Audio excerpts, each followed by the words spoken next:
Hey guys, welcome to episode 11 of Ordinary Heroes Better in 20. I am Mauricio, your host. Navigating life with multiples is a unique journey, and in this episode, we dive into the real, raw experiences of parents raising twins and triplets, from NICU challenges and feeding schedules to surviving sleepless nights and figuring out what works for your family. Our guests share practical tips and honest stories. We also explore the power of community, teamwork, and accepting help when you need it most. Whether you're expecting multiples or already in the thick of it, this episode offers encouragement, perspective, and strategies to help you thrive. Hope you enjoy part 2 of our panel discussion. Did anybody experience NICU? Babies in NICU? So we had one, Graham, our young boy, he was in the NICU for 3 days. Okay. We almost had both Graham and Greta that set go over there just due to some breathing issues, but Greta decided to be strong and do what she needed to do. So, that was, I'd say, another tough part of the whole experience. Just, do I stay here with my wife and Greta, or do I go with Graham over that other area? Our triplets were in NICU. Two were there for 3 weeks. Well, 3 weeks, 2 weeks, and then 2 weeks, 3 weeks, for a month. 4, right? But you had to split, and even after delivery, Richard spent a couple of days extra in the hospital. So our kids, the older kids, were kind of spread with grandma, and the triplets were in the hospital. So you had to go in different, and I guess you do what you do, and you don't even think, you just do. It was something, I think, of another one of those things I didn't want to accept because I wasn't going to have kids in the NICU. That was in my mind. And then it ended up being I think a good experience for us. I mean, it was difficult, but they were very helpful, and they were safe. They were saget cared for. Get a little bit of sleep at least when you needed it. Yeah, it was what it was, and so I could continue fighting it or accept it, and it ended up being fine. I hear a lot of people say it's logistically there. Yeah. Is that logistically it was hard because you have kids spread everywhere, and then with 3 they were always kept together as much as they could. It was just we took one home at a time, and that was hard because then we're bringing that baby back up and we're watching that baby and trying to hold 3 babies with 2 people and worrying about the other kids. So logistically it was hard. And you healing from the C-section. From major surgery. Yes, right. And it is major. It's not just I had a C-section. It's major surgery. Yeah. And all along I kept thinking that if I felt good myself, this would be so much easier. And you have no control over that. And that's where your support system comes in. You can't be afraid to ask because you need the help. Absolutely. Yes. Did a lot of people help you through that time, watching kids? Oh, definitely. Yeah, we had a lot of family, friends, and church family that stepped in and watched our older kids, and we took them up sometimes, and but we really were able to, because of our support system, just focus on the triplets for a while, which is what was needed then. And it was funny because when we took them home, we took one baby home, and we're like, this feels good. This feels doable. We took 2 home, and we're like, this feels familiar. And we took 3 home, and we're like, all right. And then all the other kids came home, and we're like, all right, stop. I remember that. Oh man. And yet now, I couldn't imagine it back to how it was. Right. No. Let's talk about sleep. I can imagine more sleep. Right. Because I hear sleep, and you mentioned sleep. I remember talking to you, Megan. You would say, "Oh, I haven't slept in 9 months," or that was the common I think it's 4 years at this point. So, can you thrive through sleepless nights? I mean, you kind of have to. But what hacks do you have to survive with no sleep?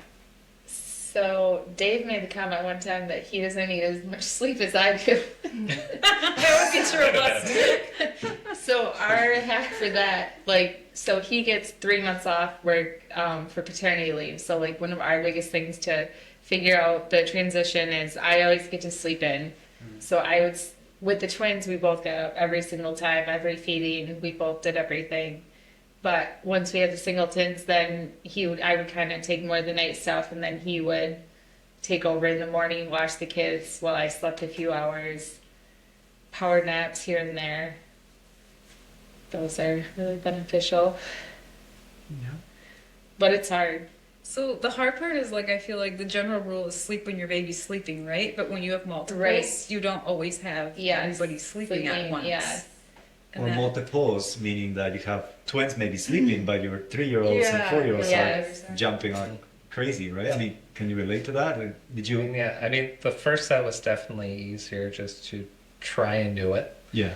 And, we got down to a system, you could, we were very scheduled, whether, it was the right choice or not, it worked for us, but, I mean, you would get 2 hours blocked of sleep because with twins, you get up, you take care of them, you hand them off, you get them to sleep, and then you have to do all the cleaning in between. Yeah.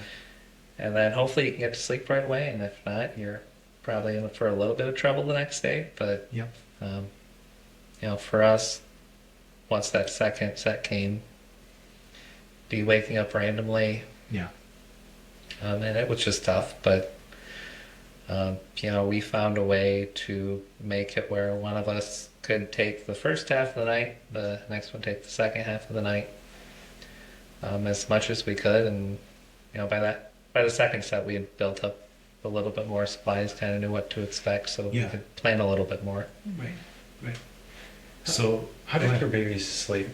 Do they sleep well, or are they colicky, or was it, how was that? One was colicky, but for the most part, they did pretty good. Okay. There's always when they cluster feed, you sometimes get nights where it's like every 5 minutes, here we go. But Yeah, that makes me think, like, did you guys keep them on the same schedule always, or did you nurse on demand or feed on demand? So I'm not a very scheduled person, and I think sometimes schedules could probably be a really good thing, but I just nurse on demand. Like an individual baby almost, where you would feed Yeah. what that baby wanted to eat. No, I mean on demand, but like I co-slept with my babies too, and so I just would sleep nurse. So I didn't really struggle with sleeping so much because when my babies latched on, like I would fall asleep and take those breaks, and then my husband would get up with the older kids if one got up with a sore leg or, or whatever they woke up, he would get up with the older ones, and I would just And you just lay do the sleeping. things. So like I just comfort that that co-sleeping thing with my kids because I like sleep was important to me, and I felt like if I had to get up every time, that would just make me tired, and so it worked for our family. Yeah. So that's what worked for us. But. And you have little kids at that point, right? So you had to get up and be a mom for the other kids. So Yeah, well, in the night though, my husband took care of the older ones, and I just took care of the babies. Yeah. So whenever I nursed, I just I slept nurse. say we were more comfortable, the second go around. First time you're just like, they have to do this. They need to feed this many times a day. They need to hit these targets, and then by the second time you go, when one wakes up, we'll decide whether we're going to wake up the other one. And, Different every time. yeah. Yeah, couldn't imagine. I think it's also hard because now having multiple babies, our twins were like colicky, and so putting them back to sleep was another hour. And so it'd be like you feed him, and then he would have to just pace back and forth with one who would cry for like an hour before getting him back down. Where our two singletons pretty much like go right back to sleep. That's amazing. Yeah. yeah. Well, my twins were colicky too, and so I feel like nighttime was my favorite time because they were actually sleeping. They just nursed and slept, but during the day they were colicky, and so that was harder because you're trying to navigate bouncing your babies. Yes. And, we have a running joke that my mother-in-law came into town and she's bouncing the one baby, and so we're like, teeter-totter, and, doing the bounce, but it just, yeah, I think it was just harder during the day with the colicky babies, and I think I coped by just almost numbing everything out. You're just doing your functions and you just do, and you don't even give yourself time to even know what you're actually doing. I don't know. Just bouncing. You're just bouncing babies, and but it's hard, that colicky stage. It was super hard for me. But I thankfully had a good support system that would just be like, all right, you got this, Yeah. Yeah. we kind of determined it was reflux with our kids. So when she says an hour, it was like we were trying to keep them upright for a certain period of time. Yeah. Otherwise, you could almost see it. It was like they start choking on something, and then they scream bloody murder, and it's just a whole another hour. You got to stay up with them every time that happens, and it's like that was pretty tough. Oh. And it really, I mean, with the twins, it was a lot harder because they were a lot more colicky than I would say the other two. But So like, how did you guys communicate like to each other in those like was it hard for you guys to find common ground and be like kind to each other and not like We were talking about this last night. not to put you on the spot or take over, but I'm just curious. No, it was hard. Definitely our biggest fights have probably been like middle of the night, like screaming babies for an hour, no sleep. But then he also said there was one night where it was like, I don't have the energy to fight. Like we just it was literally like a minute of like we would go back and forth, and then we both just look at each other and it's like we just don't have it. Yeah. Like We're two exhausted people. This is a time to sleep. Like let's go to sleep. And then I remember one night when the twins must have been, we were in our old house, they must have been under 3 months, that we were so sleep deprived and something happened and it was like the middle of the night and we both just like had that like overtired giggle and just like couldn't stop laughing for like 20 minutes in the middle of the night with the babies crying. And I think that was the first night that we let them sleep on us. And we realized that they would sleep longer than 2 hours if we let them sleep on our chests. Oh man. We're not recommending that.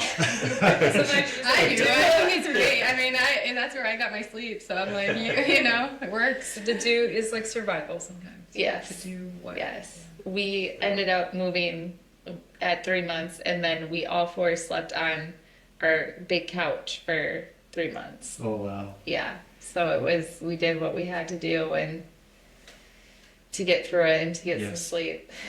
So we're gonna talk about couch. I have that in my mind. What about community? Like Rachel and I have been very, very lucky. Yes, I laughed when I learned that I was having triplets, but I also did a lot of research. So I talked to a guy who has 14 kids. I talked to a guy who has 7 kids, and I talked to a guy who has triplets. And the guy who has triplets said, you need to build a community. You know when your kids eat, they're on the schedule. So if they eat at 2 a.m., 5 a.m., 8 a.m., try to find somebody who doesn't sleep to do the night shift. So what we did, we created a page, a community page that we publicize with our church and publicize with our groups, our friends. And we have been very lucky to, at least once a week, somebody will come and stay the night, which allows at least me to sleep. Because Rachel still has to pump through the night, so that's a whole different thing that we can talk more about. But community, very important. Did any of you guys have any other experience within a community kind of helping you and coming around you? Well, my husband decided to change careers when my third was 6 weeks old, so we moved down to Atlanta, Georgia, and didn't have community there yet. So, I mean, the people that we knew, Just established. they probably brought us diapers or something. But as far as like that, but my mother-in-law came down and was able to help. And then during like my husband's like busy season of school, I went up north for 3 months with my parents, and they were able to help me. So I did have community. My family was able to help in like those baby years. And then once they were like 3 months, like when they could hold up their heads, I feel like that's a little easier, to navigate by yourself. But I think I would definitely recommend somebody always being the extra hand around to like help hold another baby. Mm-hmm. So helpful. It's so helpful. Yeah. We've been very blessed, like with neighbors, and especially this time, I feel with triplets, we've been so supported.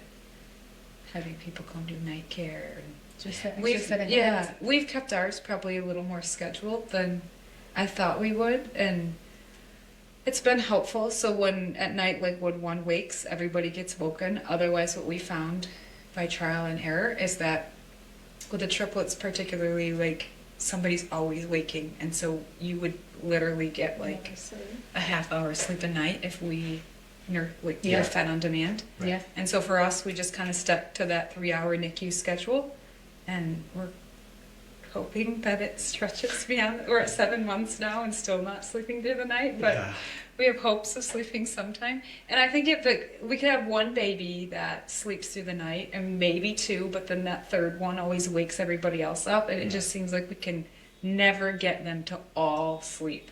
There's always somebody. And so like we've done trial and error. Like some nights we'll put, okay, we're just going to feed the one that wakes.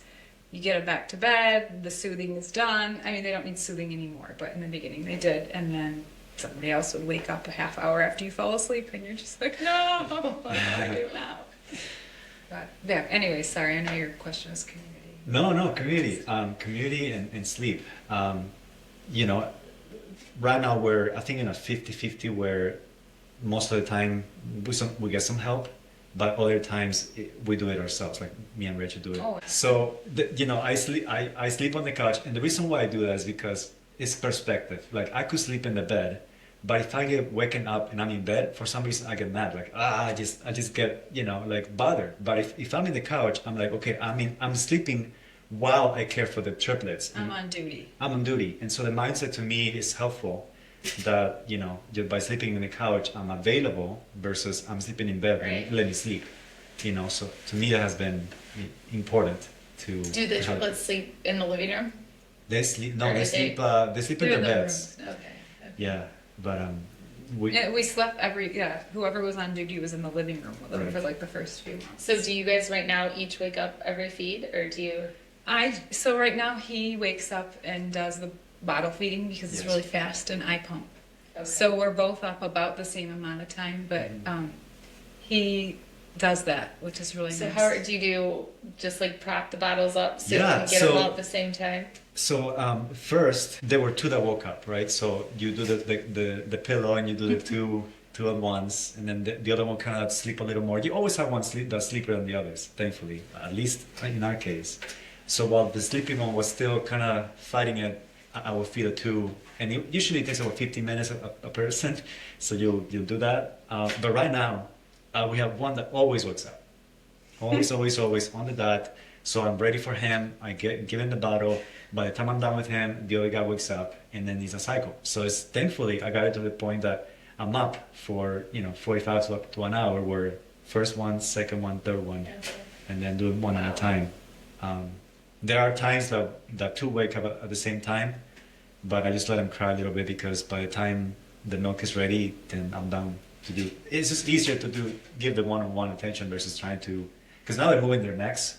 And they're get distracted and they do all kinds of things. So I'm like, no, one-on-one baby, and it's just easier to stay focused. I'm very efficient on that aspect, but yeah. Did you guys have community for a year? And we had my parents and my mother-in-law, but it usually lasts for the first few months. Then after that, it slowly dwindled a little bit more. There were still challenges, but I'd say the first set took a little bit longer to get to sleep through the night. I think by the time I had Graham and Greta, it was about 4 months in. They were pretty consistently at least getting a good 6-hour stretch, and we were That's great. lucky in that regard. So I Yeah. think it helped us a lot. For sure. Yeah, we had a mother-in-law that, she was kind of like a superhero. She came over and she'd clean our house, cook all the meals, take care of all the kids. And then stay up at night because we would do bottles at night, and then I would pump while Dave and my mom fed the babies. Yeah, but she couldn't be there all the time. So I think one really easy thing was someone created a page for us online where it was like you could sign up for dinner. Yes, Meal train. train. Yeah. And they'd come, and it just took a ton of weight off our shoulders not having to do like dinners every single night. At least in the very beginning when it's a little bit tougher. Yeah. So that was really nice. And I would say there's no shame in the game. If they wouldn't have done that and I would have known about it, I would have set it up for us. Set up to people. Well, yeah, but that's the thing. You gotta be okay with accepting help. Yeah. Like for a moment, I think Rachel and I struggle. Like, I don't know, we with the twins, we can do this, but you got to the We point. almost think you have to. Yeah. Like I think there's like I don't want to say it's humbling to accept help, and yet you have to. Early on, the dad of 14 shared something with you that was really good about accepting help. Yeah. Yes. He said that because I always don't want people to be inconvenienced. I don't want to bother them. It's my thing. I get to clean it per se. But he said, people want to minister, and they're looking for ways to do it. So if they come to you and they want to minister to you, and you don't let them, you're blocking You're their robbing blessing. them of like a joy, yeah. Yeah, and so that kind of shaped my perspective to if somebody comes to me and wants to help, I'm not gonna deny it, And so it has been very opening and great, refreshing to be able to receive help. It's humbling, and I think like this whole journey is humbling, right? Because at the end of it, like it just takes everything you have and Everything then more. Yes. And you have to you have to rely on help. And I think there's been moments, that I've cried out for help in the moment, like, Lord, just send me somebody. And he does. He's been a woman of faith, and the Lord has been faithful to us in providing what we need in the moment we need it. Yeah. That's so cool. Yeah. And even the strength to move forward. I mean, there's been a number of times where I think we're a little more laid back. We don't really schedule things probably similar to yourself, but so you get into it and you're just kind of making things work, and eventually you kind of hit a roadblock where it's like, this isn't sustainable. We're not going to survive this. Mm-hmm. We need help, or we just need the power to be able to sit down and strategize and figure something out. And it just tends to work out. Again, you gotta put your faith in a higher power, and you find the strength to make that paradigm shift. Yeah. And I think it's important. When I was pregnant with the twins, Rachel and I met, and that was like honestly what got me through a lot of those early months. Is like going through it together. We'd be texting at 3 o'clock in the morning, like, these twins won't go back down.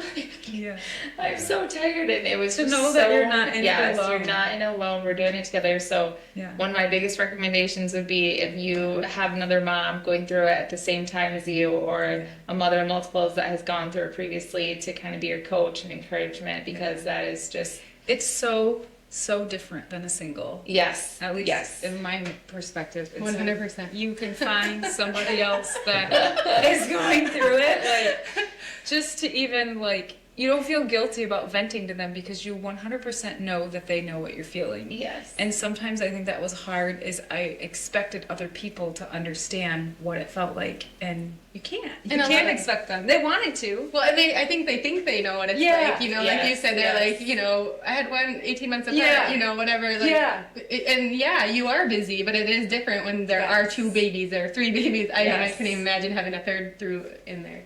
Right. Just, we said that all the time when we had our twins, like, what do people do with their one? I know. I thought that all the time too. One-on-one. I literally remember meeting a triplet mom when my twins were like 6 months old, and I'm like, oh my goodness, I don't know how people do it. I mean, I just don't know how you ever do triplets. Here we are. And you just do it. Yeah. Just like with twins, you just do it. Yeah, and I think too, it's like how your personality is, and I'm content being home. So for me, like, being home was okay. Like, I didn't feel the need to go to parks and stuff. That would stress me out. Yeah. And so I was in a park mom. I'm like, no way am I going to chase 5 kids at a park. That won't bring me joy. Right. Like, important for twin moms to like know that that's okay. Because recently I had, that was me too. Like, my boys were constantly opposite directions, and it was hard to ever take them out by myself. And then I would tell him, like, I feel inadequate. I can't take my kids places. Like, we can't go to the park. And another twin mom, hers are 1-year-old now, and she's like, how did you ever get out of the house? Like, I can't take them alone, and I feel so bad. And I was like, it's okay. Like, for us, it was like the safety of them. Because it was just, and exactly, I would get stressed, and it just wasn't worth it. So we team on like everything. You would like go. I remember one time trying to do like a play date at the park, and I'm like, okay, I can do this.